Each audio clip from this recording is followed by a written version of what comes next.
Okay, okay. Thank you so much for tuning in. If this is your first time here, hi, welcome. If not, welcome back. So, we are going to be talking about Teacher Bay.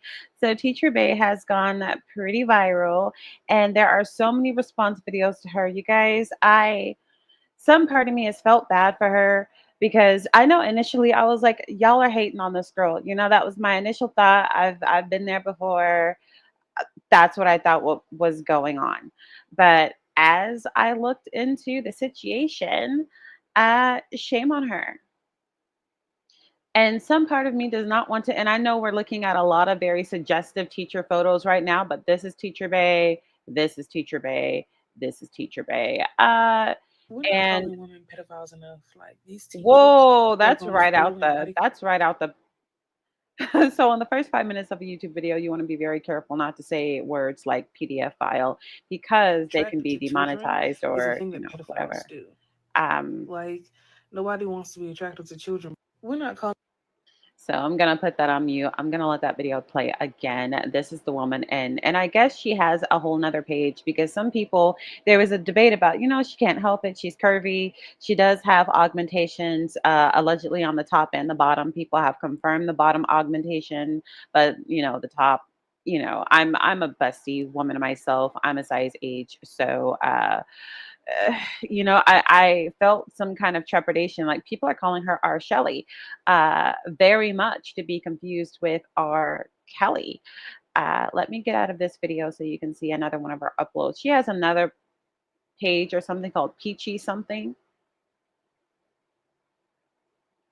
And this is her again, and her friend, another teacher, uh, videos her, and it's like, oh, isn't she cute?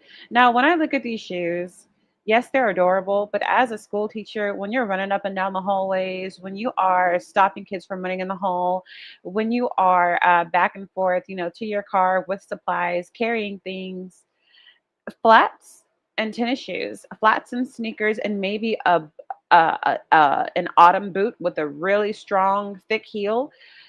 That's what's going to get you through the day. You can't get through the day as a school teacher in stilettos. And if you can, you're in your 20s, congratulations. But it's really not conducive to being, full on teacher. Now, this is not who we're talking about, but as you can see, there's a bit of an epidemic where we have these teachers who are doing all of this in the class. And, sweetie, if you want to be an accountant, read between the lines, accountant, aka accountant, do that. But you know what they call, the dancers who remove the clothing. They call those accountants. And allegedly, she has some kind of accountant account. Now, here's the deal. Life is hard when you're a teacher. You purchase the cheap clothes. I'm not, gonna punish you for shopping out what looks like Shein, what looks like, whatever. Um, But there's a such thing as layering. And hear me out because my body has been policed my entire life. It's one of the reasons I don't get on camera as much anymore because where am I? Do I have a picture of me? Here's a picture of me. I've got no enhancements. It just is the way that I am. Um, so as much as I think like, oh, personal attacks, people can't help the way that they look. They're always calling our bodies unprofessional. But like, sis, all you needed was a vest here. You see how you have on this right here? If you had on one that went down to your knees, I wouldn't have a problem with this outfit. If you had on a little duster that, went little, and hear me out because she's a big girl. Like she's got big arms. She's got a big neck. She's got a big, big, big. Now the body is amazing. But when you're a big girl, it's harder to find clothing. So you often see big girls in very tight clothing. It's not a new thing.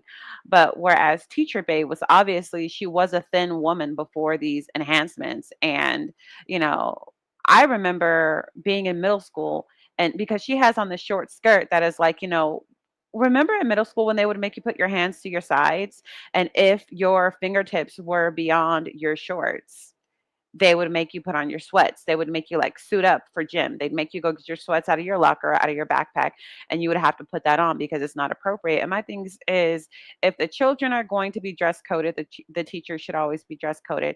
Now, obviously, this subject is a big deal to me because I am a former Miss Frizzle. Okay, right on the magic school bus. Like I used to be a school teacher for about a decade and I stopped. My partner retired me, he passed away. I haven't gone back to teaching, blah blah blah. I may though. And that's why I show up a lot less on social media. Because if I get back into the classroom, I'm going to delete all this stuff anyway. But this is Teacher Bay. And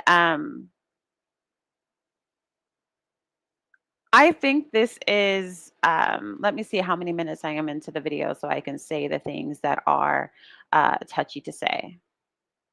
Okay, I'm 7 minutes in, so I'm going to roll with it.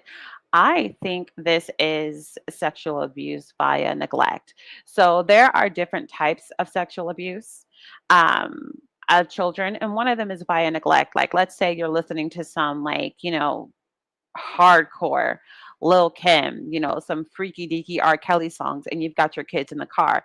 That's sexual abuse via neglect because really turn on your Disney songs, turn on your Miss Rachel, turn on your whatever, like hell, turn on your uh earth, wind, and fire, your soul music, whatever it is. But like when you have these penetrative songs and you're playing them in front of kids and these ideas are swirling around in their head, like you shouldn't be introducing them to this. You shouldn't be introducing elementary and middle school kids to these kind of things. Middle school might be, maybe seventh grade enough, but definitely between, from birth to sixth grade, like this is the topics should not be coming up. Maybe talk topics of body sovereignty, like these are your private parts, blah, blah, blah, whatever your bikini covers, nobody should be touching on purpose, on accident, whatever. Like, okay. But like, as far as these, I think that that's a form of sexual abuse. And I'm very strict on that kind of thing because I was a school teacher, because I was very early developed as a child. And the things that people would say to me about my body, I got my period when I was 10. So, by the time I had my period, I had everything. So I was my height. I mean, I'm 5'10" now. I think I was maybe 5'8" in the fifth grade. So I only grew a few more inches, like an inch and a half or so. And I remember the violating type of things that people would say to me. Like I remember running to class in middle school because you don't want to be tardy. And so I'm like floating down the hallway. And I'm like a seventh or eighth grader. I'm floating down the hallway. Poof, poof, poof, poof, poof. And I'm obviously not body conscious because I'm a fucking child who's going through puberty. But my science teacher, my white male science teacher says to me, Jesus, chocolate, you could drive a guy crazy. And if somebody would have given me a gun in that moment, I'd have put it in my mouth and shot myself. I felt so violated. Now, everybody else would say something like, oh, he just made a comment, that's not sexual harassment, it's an astute observation, blah, blah, blah. But I mean, he was flushed, he was red. And I remember, I think his last name was Newsom. I remember his face. I remember how he looked. And I remember like what the words made me feel like. He didn't say been over that ass is too fat, whoop whoop. Like he didn't have to do any of that. But Jesus, chocolate, you could drive a guy crazy. Something about the comment made me want to pull my skin off. It made me want to peel. And I don't mean peel, take my clothes off. I mean, it made me want to like take the skin off of my flesh and throw myself in like a pool of alcohol. I know that sounds dramatic, but like something about it hurt so much and I didn't understand. But these things would happen to me regularly, right? By seventh grade, that's when, the grown men in your community are pulling over and trying to get you in their car and asking you how old you are, all these perverted things. And they always hurt me so bad. So once I became an adult and I got into early childhood education, there are things that I interpret as sexual abuse, even if you say it's not. Like, oh, nobody was touched, nobody was penetrated, nobody was groped, nobody was pet. But I'm like, yeah, but what you said is an issue. How you looked at that person was an issue. How you made the issue of how they're dressed at school an issue is an issue. The female staff at my school would talk to me like I was, quote unquote, like I wanted it. You know, They would say things about us to black staff like, oh, these girls are not even going to graduate from high school. They're going to be pregnant high school dropouts, like, the kind of things people would be saying about kids in the 90s and, racism, blah, blah, blah, this and that. And those things are incredibly violating because when you say that, we're going to end up, teen moms, I'm automatically thinking about my teacher having my private parts on their mind.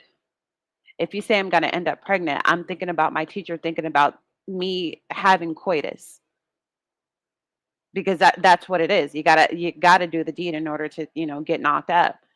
And so there are things, me personally, I say that you can't even say as a sound teacher. There are things you cannot say. There are ways that you have to censor yourself. I remember I quit teaching around the time that I picked up a swearing habit. But like I've never said a swear word in my classroom. I've never messed up. I've never, well, damn, in my classroom, in any of my classrooms. And by the way, I was only a teacher for a decade, but when I tell you I've taught everything from kindergarten, first grade, second grade, third grade, fourth, fifth, middle school, high school, language arts, social studies, U.S. history, all the way up to the collegiate level, teaching English as a second language in Saudi Arabia and in Qatar. So I did a lot of English teaching in the Middle East as well. So during my tenure as a teacher, which again, I may re-enter the workforce, I taught at Islamic schools. Okay. I literally taught in the Muslim world. And then while I was in America, because I was a Muslim at the time, I taught at Islamic school. I went to school every day looking like Sister Mary Clarence. Like literally, if I could pull up a picture of myself, let me see if I can pull up a picture of myself. Um, because I ended up in a bunch of articles some time ago, and nope, nothing coming up. And well, that's kind of a good thing that I'm not coming up. I got. I don't like to find myself in a Google search very often, like at all. So let me see.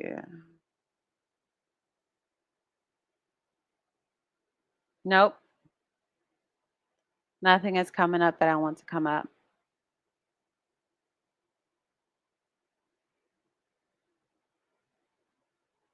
Nothing is coming up of me and my niqab, my hijab, my abaya, but I can just go here. Let's see. Let's go to TikTok and I will give you an example of niqab. So this is how I looked when I went to work, and not just in Saudi Arabia, but even in America. Whoa, I have to log in for that? That's strange. Um, let me Google, right? Because this is being weird. Google hijab, khimar, abaya, black. All right, here we go. So this is how I look. So when I say I look like Sister Mary Clarence, I mean I look like Sister Mary Clarence. So I actually owned this, right? And this actually covers your face. You think you're looking at the back of a woman, right? But if you look at her hands, or maybe that is the back of her, but you can pull this over the front of you and cover your face, right? Because whatever, modesty. So this is how I dressed when I was a school teacher in America. I did teach in my niqab in America, but during my last couple of years, I would show my face. So literally only my face and my hands. So literally Sister Mary Clarence is how I would walk around. And of course, I did have my few years as a teacher in America where I would pull one of these over my face and that would be it. So let me just pull up niqab. I was a very conservative Muslim. So, pardon.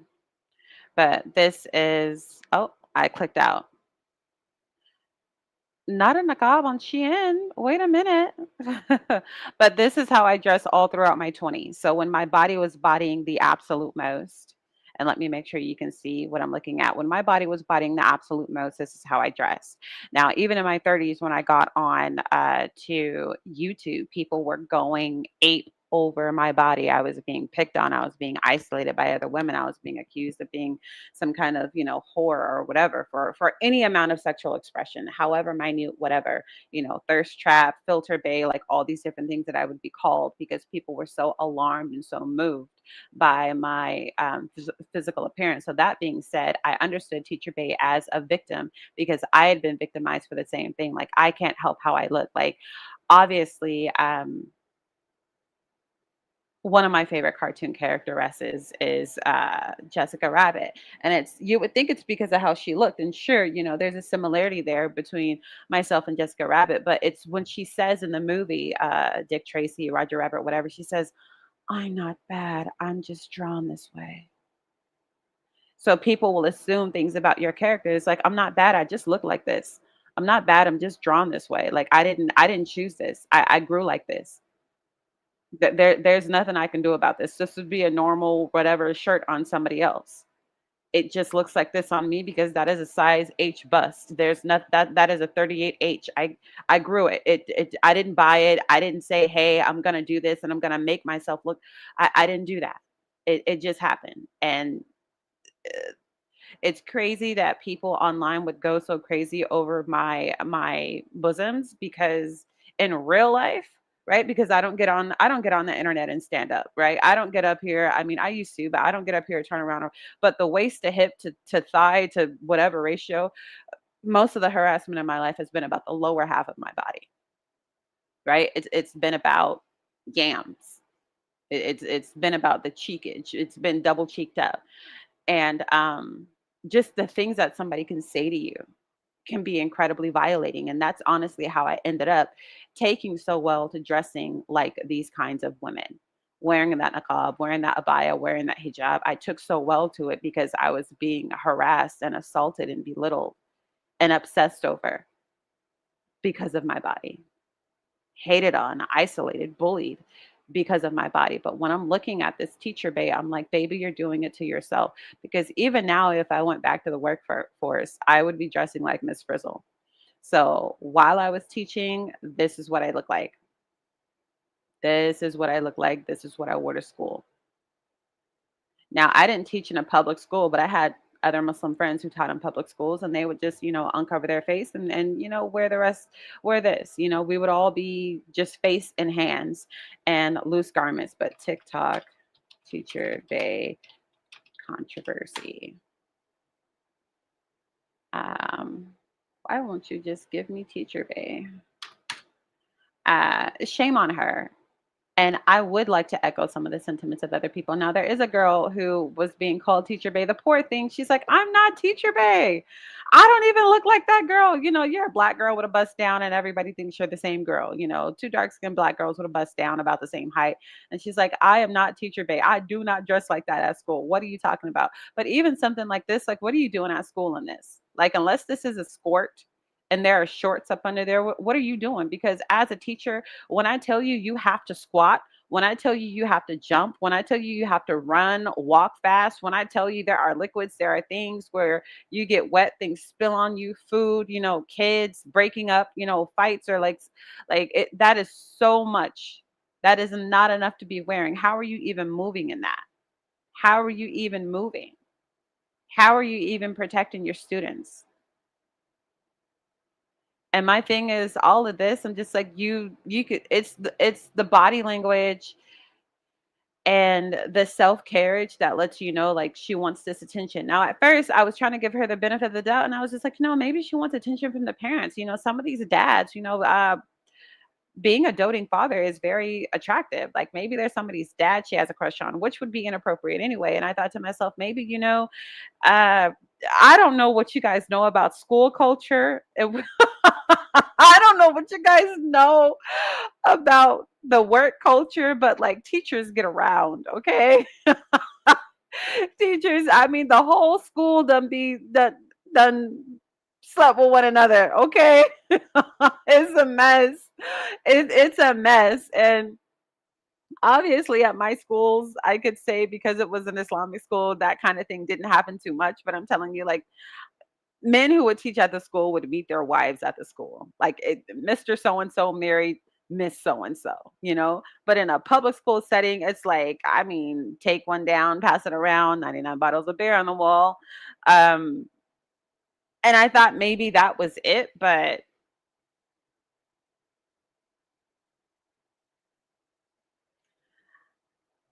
I think there is a possibility that she's trying to seduce children. I just got to say it like that. I think there is a possibility that she wants to compete with these little girls, or, get compliments from little boys. She wants to be the teacher of the fantasy. Like, y'all remember Martin Lawrence had that episode, and it was like, oh, like, what are you doing at school with a see-through dress on? For what? Like, it's already hard enough to be curvy, right? And there was another teacher, because me personally, as a school teacher, I think teachers, because I'm a bigger woman, I understand you can't hide the body very well. And if you wear something, that conceals you enough, you look fat and frumpy. But I'm always here for a cardigan. I'm always here for a teacher layering themselves, even a male teacher, because the last thing I want in a classroom, whether it's my kids or I walk into I don't want to see you in gray sweats. I don't want to see you in male gender hoe pants. I don't want you having a dick print where all the kids are talking about it and can see it, and that's your reputation in the hallway. Like, even at an Islamic school, the way the men had to dress, they had to wear thobes and they had to wear kamises, and those are shirts that come all the way, to your knees or past your knees. Like, they couldn't just be there in like some muscle short shirt and jeans, or some muscle shirt and, Aladdin pants, right? Y'all remember the Aladdin pants with MC Hammer?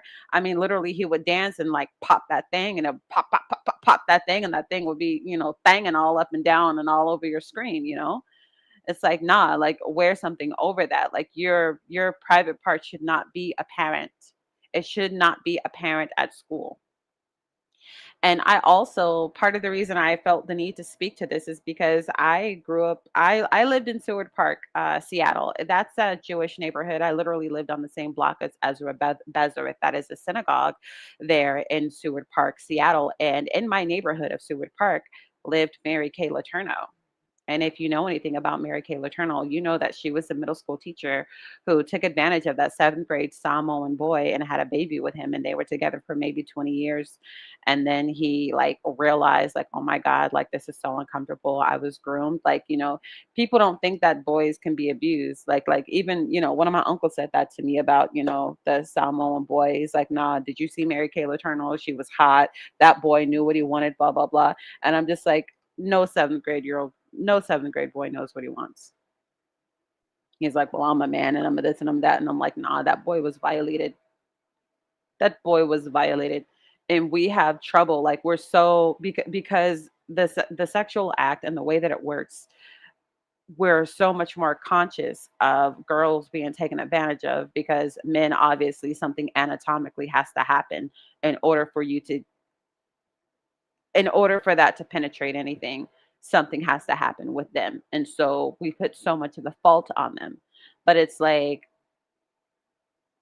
when a young boy is going through puberty, he could cough the wrong way and have an erection. He could, you know, boys in elementary school and middle school, I mean, they would be made fun of all the time, or they would be stuck in their seat. Everybody would have to stand up. It looks like he's being disrespectful to the teacher, but it's like, really, he has a boner and he doesn't want to get up, and, everybody sees it.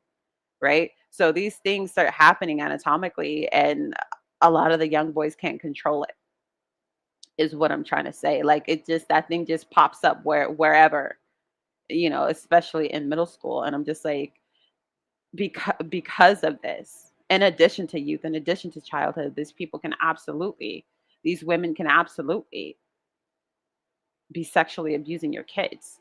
Why the thing is, why would you want to look like this at school? Because let's say she was in jeans and a t-shirt, and you could just tell she had a nice body. I wouldn't have anything to say to her. I wouldn't have anything to say, because I know what that's like. But the way you could just easily put on a vest, the way you could just easily throw on a duster, the way you could just easily throw on some kind of a floor length sweater, or it doesn't even have to be floor length, but just, something that comes below your behind. It's too easy. It's too easy. Like here, even this, it's like